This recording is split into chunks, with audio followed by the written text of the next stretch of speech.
Le Burundi a signé les accords de coopération agricole avec la province Chinchua de la Chine. C'était à l'occasion d'une conférence qui a rassemblé le ministère de l'Agriculture, celui du Commerce et les représentants de la province Chinchua. Cette conférence a eu lieu ce jeudi le 21 décembre 2023. La ministre du Commerce a affirmé qu'ils exploiteront les accords commerciaux déjà existants entre le Burundi et la Chine pour arriver à un mécanisme permanent de facilitation et promotion des échanges commerciaux.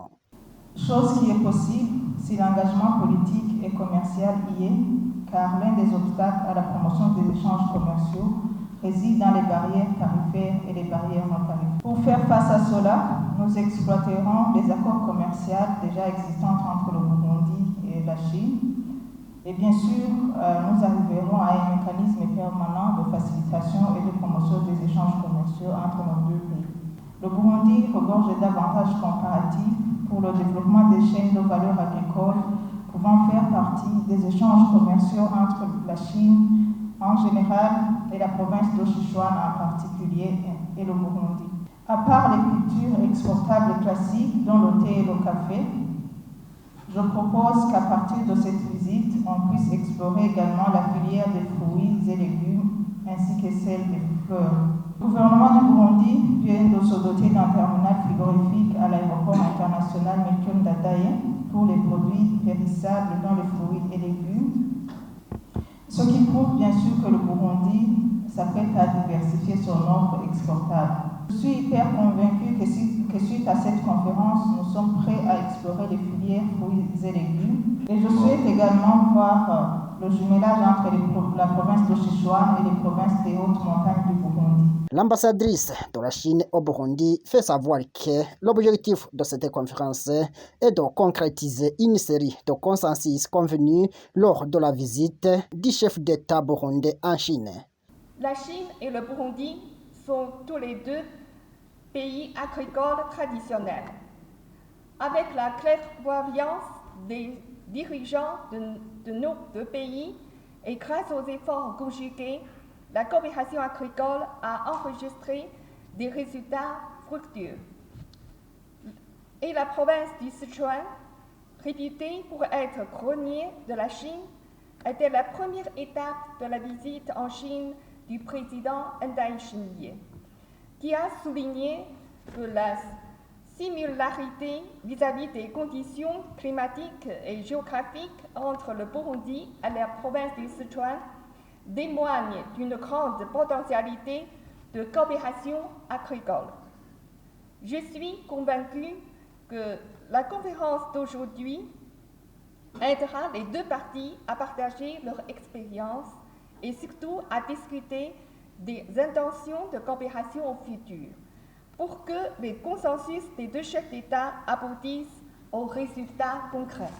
L'extension de la chaîne de valeur de l'industrie agricole doit s'appuyer sur le développement coordonné d'autres industries telles que l'industrie de transformation, le commerce, la recherche scientifique, la logistique.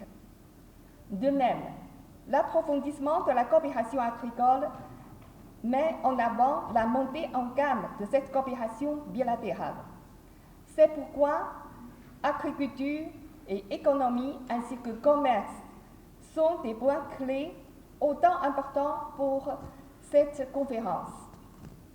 Bien que le volume du commerce actuel entre nos deux pays soit encore limité, elle recèle un énorme potentiel.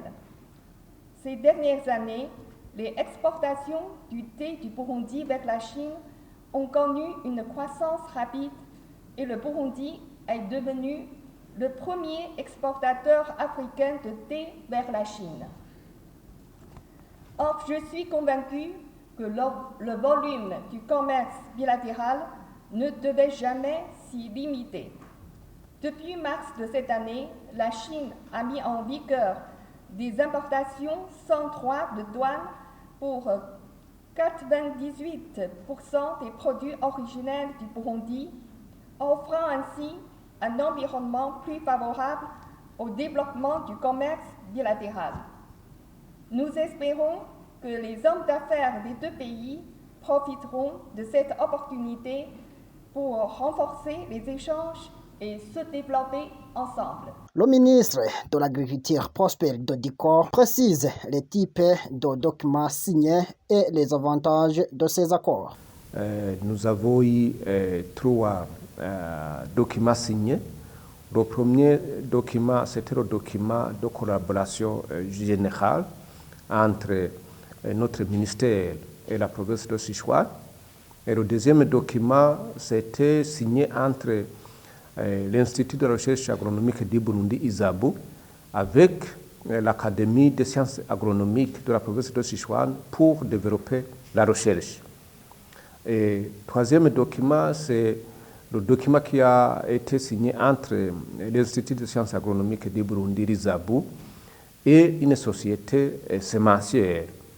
Cela pour aboutir dans les jours plus proches à la mise en place d'une industrie sémencière, ce que nous avons appelé aussi une entreprise sémencière. Cette entreprise sémencière devra nous mener dans les jours proches à une production locale de semences, surtout de maïs et de riz dans un premier temps, et puis d'aborder les autres cultures dans un second. Cette conférence a été l'occasion d'exposer des œuvres chinoises et les produits agricoles burundais.